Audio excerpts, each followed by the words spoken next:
Hello सामीन व नाज़रीन, सलाम टू एवरीवन।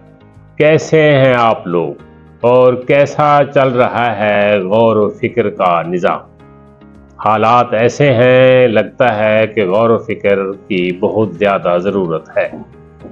आज हम जिस मौजू पर गुफ्तगू करने लगे हैं वो है कारकर्दगी व कारगुजारी, जिसे आप आम तौर पे एफिशिएंसी भी कह सकते हैं, परफॉर्मेंस भी कह सकते हैं, या आम लफ्ज़ों में आउटपुट, प्रोडक्ट कुछ भी कहा जा सकता है।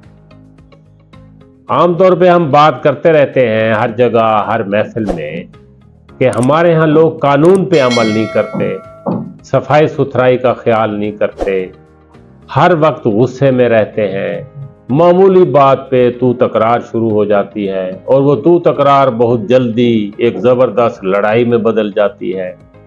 लोग सब्र नहीं करते, लाइन में नहीं लगते, खामखा जल्दी में रहते हैं।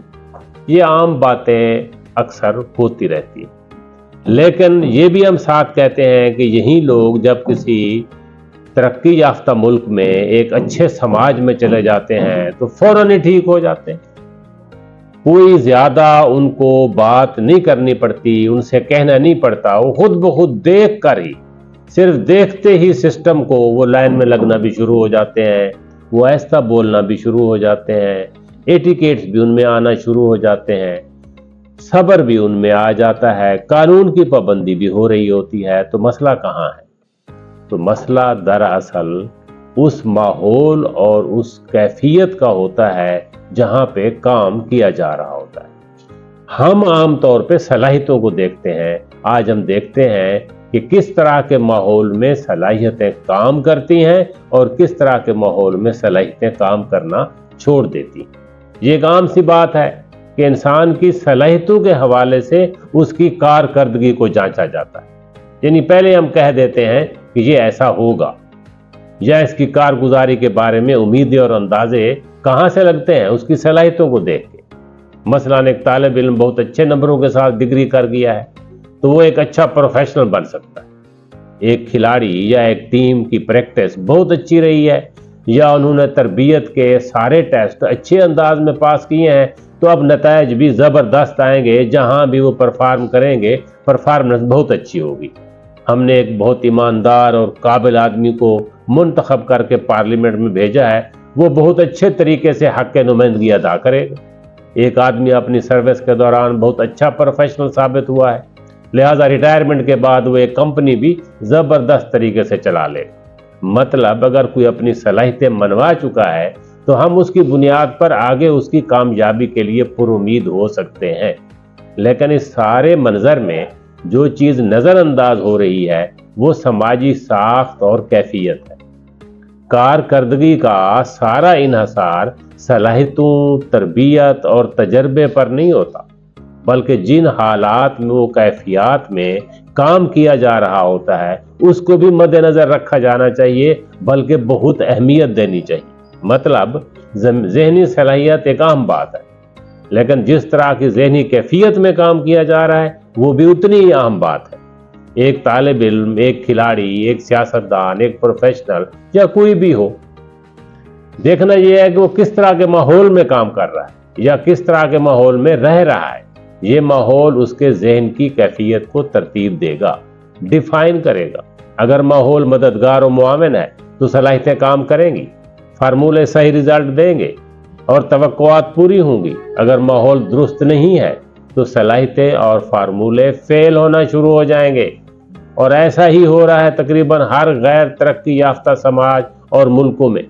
अगर समाजी रवैये ऐसे होंगे, आज़ादी राय और इज़्ज़त नफ्स की अहमियत भी ना हो, ओहदे और तकरियाँ अहलियत के बगैर हासिल हो, ना ही मेरिट पर काम करने की इजाज़त हो और ना ही इसका माहौल हो, तो इस तरह की फ़िज़ा में हर वक्त जहनों में तनाव रहेगा और वहाँ कोई भी अच्छी कारकर्दगी का मुज़ाहरा नहीं कर सकेगा। नतीजे के तौर पर वहाँ लोग इदारों और जिम्मेदारों पर नाराज नजर आएंगे, जबकि मसला लोगों में नहीं बल्कि निज़ाम में होता है। جب لوگ بات کر رہے ہوتے ہیں کہ سسٹم خراب ہے تو دراصل یہ ایسے ماحول کی ترجمانی ہوتی ہے کہ سماج کی ساخت ایسی ہے کہ صلاحیتیں اپنا کام نہیں دکھا سکتی، جبکہ الٹا صلاحیتوں میں کمی آنا شروع ہو جاتی ہے۔ مطلب اچھی کارکردگی کے لیے ماحول کو سازگار بنانا بہت ضروری ہے۔ اس سازگاری کے لیے افراد کی تربیت بنیادی اور ضروری بات، اور یہ کام گھر سے شروع ہوتا ہے۔ ریاستی ادارے، درس گاہیں اور سماج بھی اس میں اپنا کردار ادا کرتے ہیں۔ اس کام کے لیے گھر کے ماحول کو بہتر کرنا تو ظاہر ہے کہ گھر کے بڑوں کی ذمہ داری ہے۔ بڑوں کو اس کا احساس ہونا چاہیے اور اپنی ذمہ داریوں کے بارے میں انہیں آگاہی بھی ہونی چاہیے۔ اگر آگاہی نہیں ہے تو ان کو اس کی فکر کرنی چاہیے۔ آج کل تو اس بارے میں معلومات لینا کوئی مشکل نہیں ہے۔ والدین کو چاہیے کہ وہ بچوں کی نفسیات سے آگاہ ہو۔ بچے اپنی شخصیت کا اظہار کرتے رہتے ہیں، ان کی پسند و ناپسند کا اندازہ لگایا جا سکتا ہے، لہٰذا ان کے ساتھ برتاؤ بھی اس کے مطابق کیا جانا چاہیے۔ یہ والدین کی اولین ذمہ داریوں میں سے ہے کہ وہ بچوں کو وقت دے اور ان کی تعمیر شخصیت پر بطور خاص توجہ کرے۔ کوشش کریں کہ ان کی رہنمائی میں ایک متوازن شخصیت پروان چڑھ رہی ہو۔ بچوں کے ساتھ رویہ ان کی صلاحیتوں کے مطابق نہ ہو، بلکہ سب کے ساتھ برتاؤ متوازن اور ایک جیسا ہو۔ بچوں کے معاملے میں والدین کو بہت زیادہ افہام و تفہیم سے کام لینا ہوتا ہے اور کہیں بھی کوتاہی نہ کی جائے۔ والدین کی ذمہ داری ہے صرف اتنی نہیں ہے کہ صرف بچوں کو سہولتیں اور آرام دہ زندگی دینے کے لیے بہت زیادہ محنت کریں اور بس۔ وہ اچھے انسان بنے، اچھے شہری بنے، اچھے پروفیشنل بنے، اچھے دوست اور اچھے رشتہ دار بنے۔ ان سب کچھ کے لیے بھی والدین کو محنت کرنے کی ضرورت ہے۔ اس حوالے سے ریاستی اداروں کو قانون پر عملداری، احترام انسانیت اور میرٹ کو ہر حال میں فوقیت دینی ہوگی۔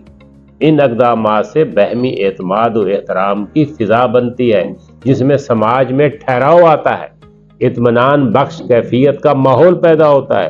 لوگ اپنا اپنا کام ایک اچھی ذہنی کیفیت کے ساتھ اپنی اپنی صلاحیتوں کے مطابق کرتے رہتے ہیں۔ ہم سب کو بطور خاص سمجھدار لوگوں اور اہل اقتدار و اختیار کو اس پر کام کرنے کی بہت ضرورت ہے۔ اللہ نگہبان۔